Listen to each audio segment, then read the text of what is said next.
PR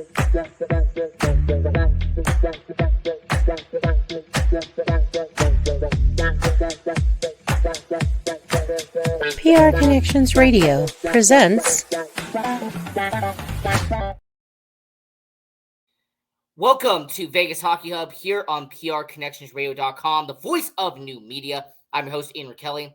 And on this edition of Vegas Hockey Hub, we are going to be looking at a different team and kind of changing it up and pivoting away from the Vegas Golden Knights for one episode, as we are going to be asking the question, moving forward, heading into this upcoming season, okay, is it over for the Colorado Avalanche? In other words, when it comes to the Denver, Colorado-based team, the organization based out there at the Pepsi Center out there in Colorado, for the Colorado Avalanche organization, is their Stanley Cup window over? Is it done for the Colorado Avalanche? So we're going to be answering a lot of these questions and talking about all of this here on Vegas Hockey Hub.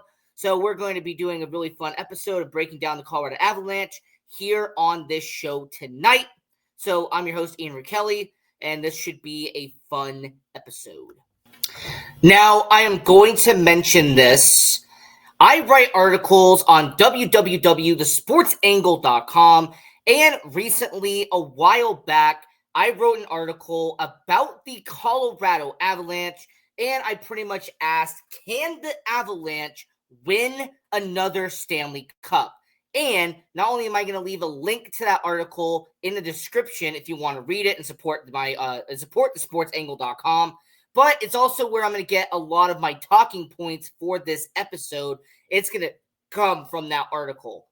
So just wanted to put that disclaimer out there for just a quick second, because I thought that was very important to kind of say where the talking points are going to be for this episode. It's going to come from an article, sportsangle.com. It's one that I wrote a while back, talking about if the Colorado Avalanche can win another Stanley Cup. Because, you know, we're talking about the core of the Colorado Avalanche and the players and kind of the ensemble of the Vegas Golden Knights, you know, opponent out there in the Central Division. When it comes to Colorado, it's really going to come down to what pieces are going to be here long term and what's the prime of those players going to be, the ages of those guys. It's going to be very vital and very important. So when it comes to Colorado, that is going to be the question for this episode. Is it over for the Colorado Avalanche, and can they win another Stanley Cup with their core and the current group that the Colorado Avalanche have currently right here, right now? And we're going to start out with a lot of content, everything that's going on there. But more importantly, there's plenty to discuss here on Vegas Hockey Hub when it comes to the Colorado Avalanche. Now, the first part of this breakdown is the consistency of the Colorado Avalanche. It is no secret that since the current regime and the current executives in the front office and the head coach, and with the current stable of players the Colorado Avalanche have, they have become one of the most consistent players and one of the most consistent rosters and teams and franchises in the NHL over the past 7 years. The Colorado Avalanche have made the playoffs every single year since 2017-2018. It's a Colorado Avalanche team that is a few years removed from winning a Stanley Cup and beating Tampa Bay. That was in 2022. Yes, we're a few years removed from that. But when it comes to Colorado, they've made those playoff runs. They have been really consistent since the 2018 Stanley Cup playoffs, being there, regardless if it's a first-round exit, a second-round exit, a Western Conference Finals appearance, regardless of what it has been, Colorado has been consistency defined over this current stretch of time. I mean, when you really look at it, since it is Vegas Hockey Hub, and talk about the Golden Knights for just a second, over the last 7 seasons and over the stretch of when the Vegas Golden Knights have been a franchise, Tampa Bay has been that, Colorado has been that. There's been some rosters who have been consistent and durable and reliable during the last 7 years, since that time period of 2017, 2018. Now, when it comes to Colorado, we understand what we just saw, all right? We understand that we just came from the Stanley Cup playoffs where the Colorado Avalanche lost to Dallas in a very close and very brutal series. This was, a good back and forth series when it came to Colorado and Dallas. Now, I understand that this was a series where it just didn't go Colorado's way. Dallas took advantage, and Dallas moved on to the next round, and Colorado had to sit on the bench and sit on their couch and watch, the Western Conference Finals. You're going to have to watch the Stanley Cup Finals, right? Because that's what happened to Colorado. They lose to Dallas in the playoffs. But then I also need to remind you that outside of losing to Dallas, they also lost in the first round of Seattle the very next year after winning that Stanley Cup championship. And outside of that Stanley Cup winning year, dating back to that 7-year stretch that I did mention, this is what their playoffs have been since 2017, 2018. Now, in the first year they got there, they were a lower seed. They barely made the playoffs. You lose to Nashville in the first round. Okay, you're getting your feet wet. Understandable. The next year, 2019 Stanley Cup playoffs, they make it to the second round and lose in a heart-crushing Game 7 to the San Jose Sharks. Then you had the pandemic during the 2020, during the bubble. And what happened to Colorado in the bubble in 2020? Well, they ended up losing in the second round to the Dallas Stars. It's kind of been a trend during this regime of the Colorado Avalanche, losing to the Dallas Stars in the playoffs. And then during the shortened 2021 season, they lose to our Vegas Golden Knights in the second round. Yes, you win the Stanley Cup in 2022, and then you lose in the first round to a recent expansion team in Seattle. And then you've had the loss to the Dallas Stars. We just saw that when it came to the Colorado Avalanche. So overall, looking at those seasons, you could make an argument that when it comes to the playoffs, they have been either, we're going to get eliminated by a favorite in the first round, we're going to have a soul-crushing loss in the second round, or we're going to make it to the Stanley Cup final and win. And that is really what the Colorado Avalanche have been during that 7-year stretch. Either a first-round exit to a favorite, a second-round loss where it really hurts the organization, or you're going to go all the way and win a Stanley Cup final. Now, overall, when it comes to Colorado, the consistency has been a good part of what they have done. Them being among the odds-on favorites at the beginning of the year to win a Stanley Cup. They have been on that list of being one of the top 5 teams, being one of the top 10 teams when you go to BetMGM or you go to Caesar Sportsbook or whatever a site you want to use. They are among the favorites when you begin the season, and that's actually what we were looking at here. This year, Colorado, top 5 favorite to come out of the Western Conference, to be a Stanley Cup final representative in the Western Conference. We're seeing that, when it came to the Colorado Avalanche this season.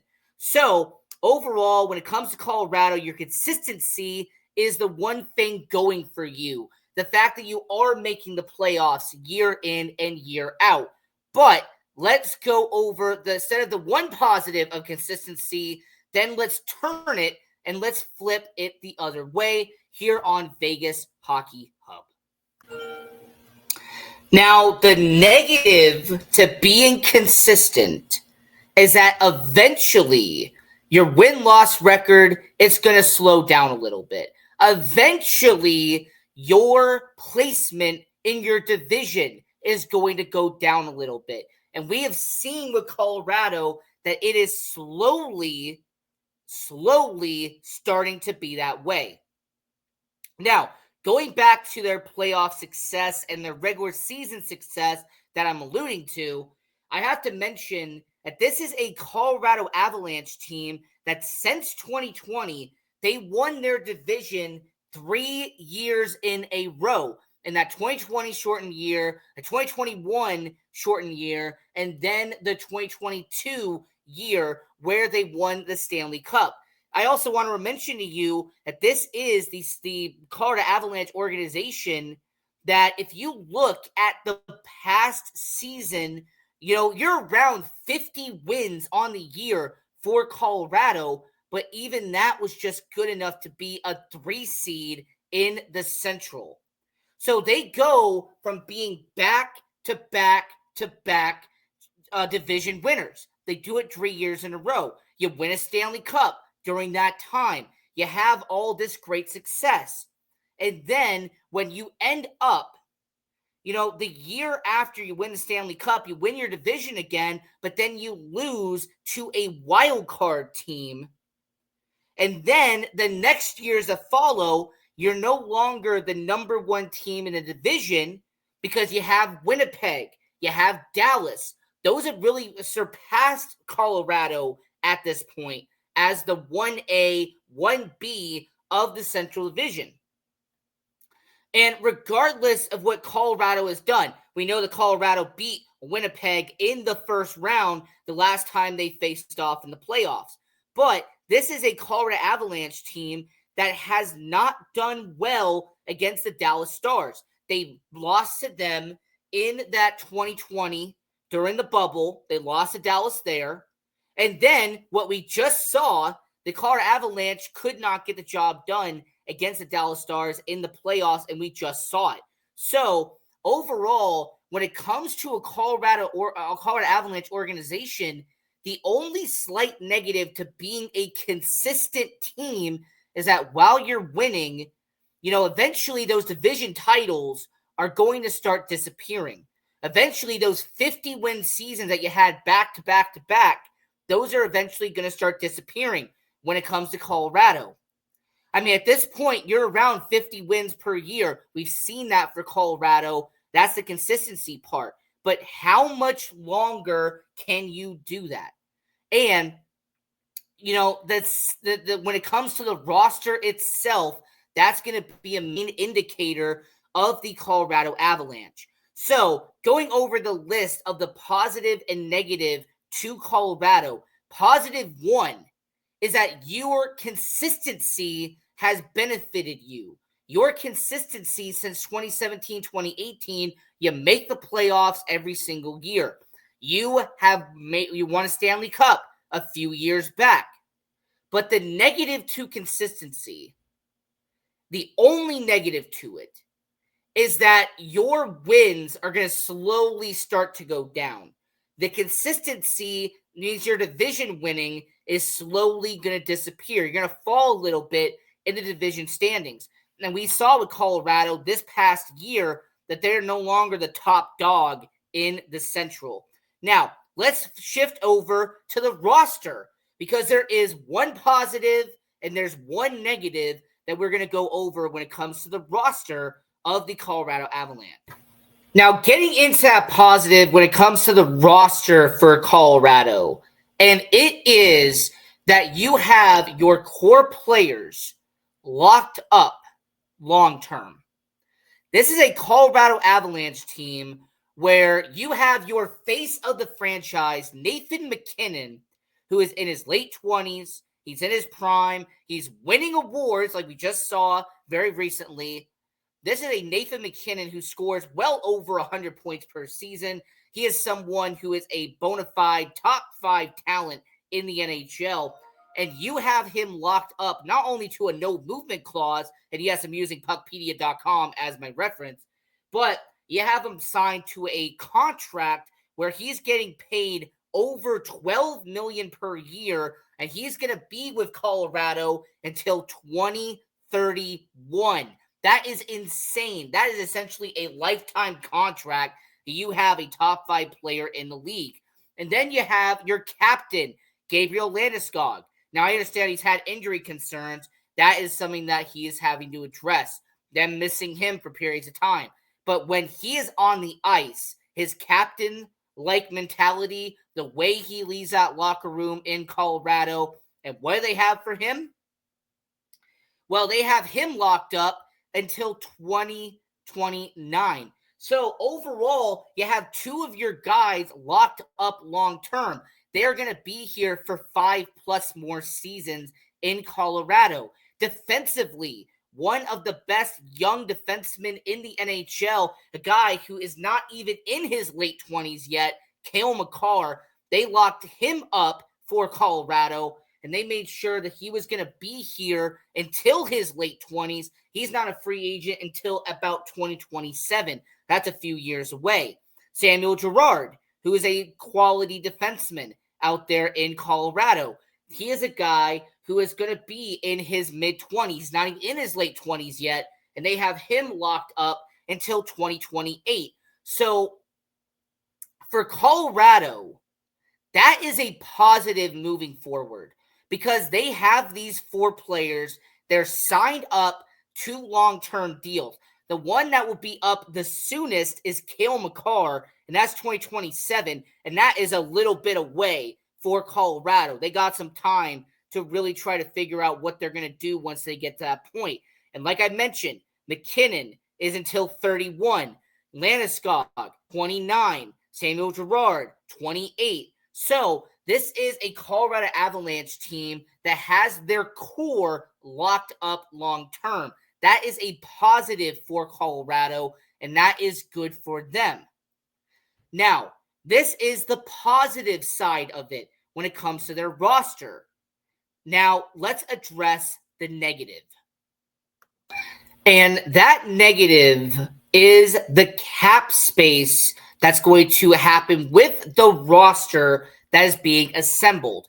Now, obviously, with Gabriel Landeskog and his long-term IR and the injuries that he has allotted, Colorado has been okay when it comes to manipulating the cap space. And I know there's going to be people in the comments who are going to make this ironic statement saying, wait, a Vegas show talking about manipulating the long-term IR? Yes, I understand. Believe me, I understand the ironic part about on that statement. But when it comes to Colorado, Landeskog being hurt, that has been able to help them generate and kind of fluctuate what the cap space has been with Colorado. Now, the issue is that next offseason, the one that's going to be coming after this season, you have a Colorado Avalanche team that's going to have about $5-6 million to play with. The offseason after that is going to be about $8-9 million. Once again, Puckpedia.com as my reference for that. And they are going to have 6 or 7 free agents this year they're going to have to deal with. They have 7 or 8 free agents the year after that Colorado is going to have to deal with. And regardless of what people say, Colorado is going to have to make some trades. They're going to make some releases. There's going to be some very tough decisions on who's going to stay and who's going to go on that top 6, that middle 6, that bottom 6. When it comes to defensive pairings, there's going to be some defensemen that are not going to be on this roster moving forward. And in terms of goaltending, I understand that you have a goaltender who is your starting caliber guy. He is someone you're going to keep long-term. I understand that. But your backup goaltender, there is a question mark there. In terms of a backup goaltender, are you going to stay with who your current option is, who's going to be a free agent not this year, but the year after? Also, you have 3 or 4 goaltenders down in the minors who are all going to be either UFA or RFAs this upcoming year. What you're going to do about that? You drafted a goaltender with your top pick in 2024. Most recently, when it came to that NHL draft, you drafted a Russian goaltender in the second round at Ilya Nabokov, And you also drafted 2 other goaltenders later on in that same draft. So you have a stockpile of young goaltenders who are 19 and 20 that are in, Russia. They're in Europe. They're playing in juniors right now.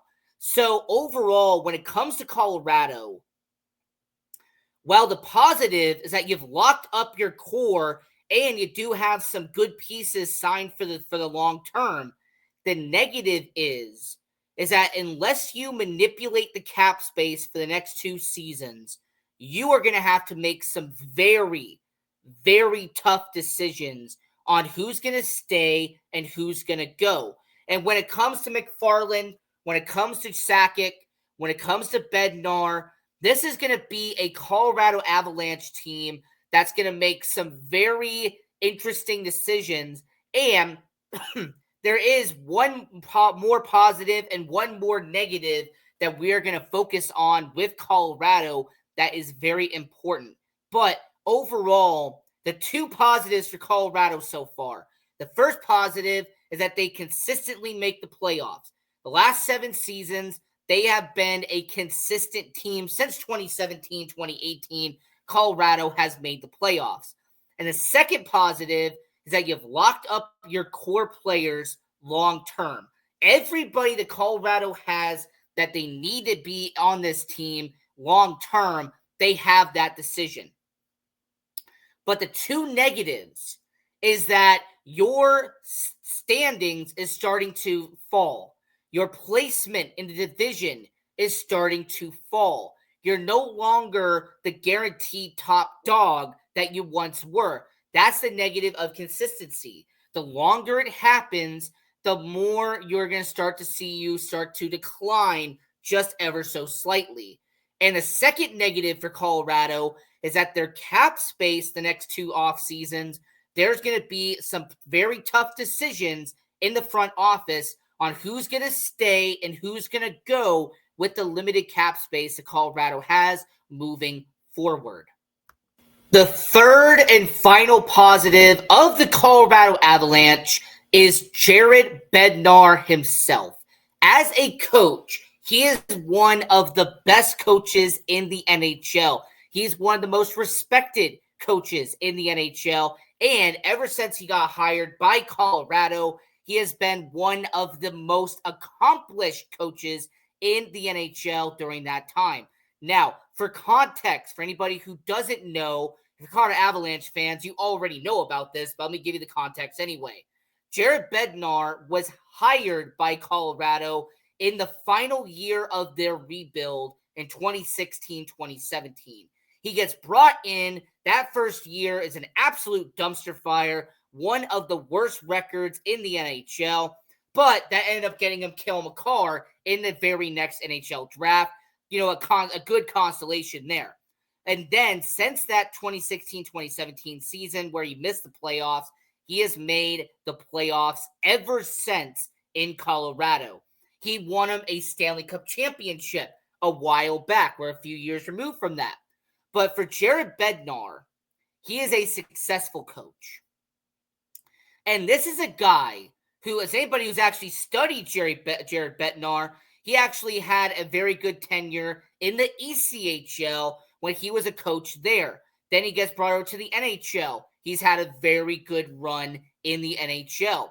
And as someone who has been with one franchise and one franchise only in the NHL, Jared Bednar has gotten the most out of his players, and he does it every single night.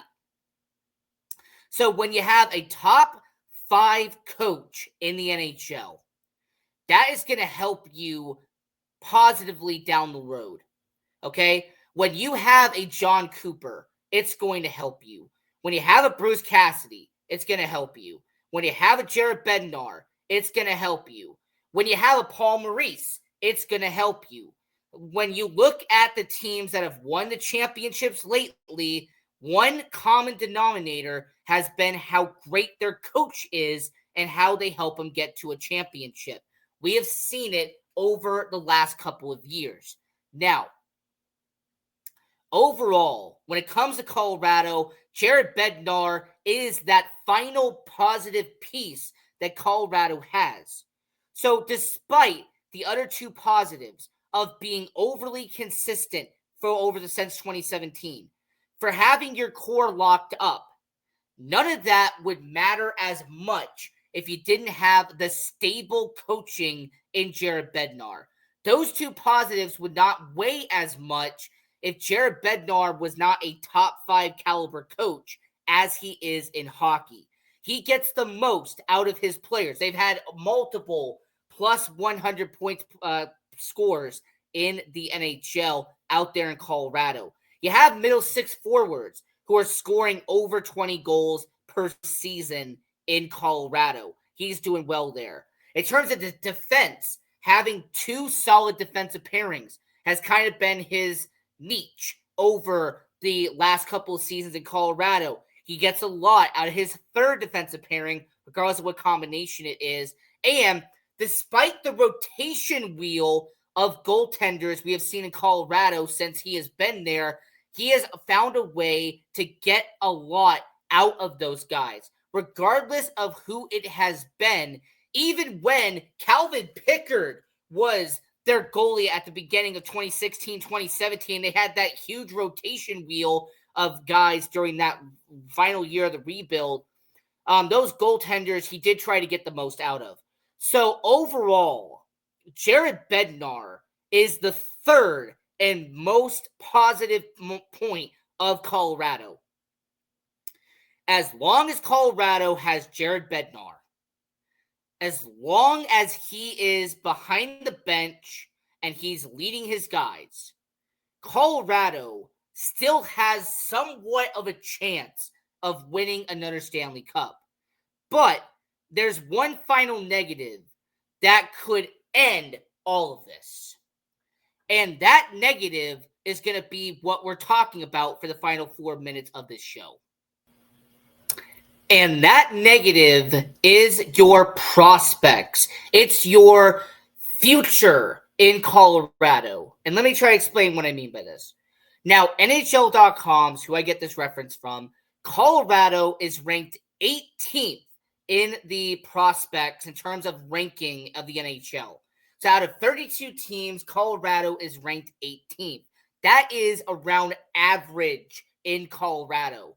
And the way that the NHL explains this is actually why it's a negative for Colorado. They have a top-heavy prospect pool. They have 4 prospects that are deemed ready or future ready in Colorado. But then after those top 4 prospects, you don't have much in terms of quality in Colorado. In other words, there's a Colorado Avalanche team that is banking on those top 4 prospects to eventually get into the NHL and be solid NHLers in Colorado. I also want to mention it's also the same Colorado Avalanche team that in terms of future draft picks, they don't have much. They really do not have, in terms of first-round pick, second-round pick, and third-round pick, this year and even the next year afterwards, it's very bleak. There isn't much in terms of draft picks moving forward for Colorado. They've essentially traded a lot of it away to bring in guys to help out with their middle six.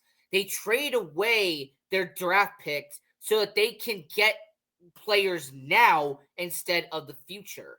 And the reason why this is the last negative for Colorado is that when you have a mid-pack prospect pool, you only have a few prospects of note in your roster, unless you go out and get veterans in free agency, which once again I allude to, you only have about $5 or $6 million to play with moving forward.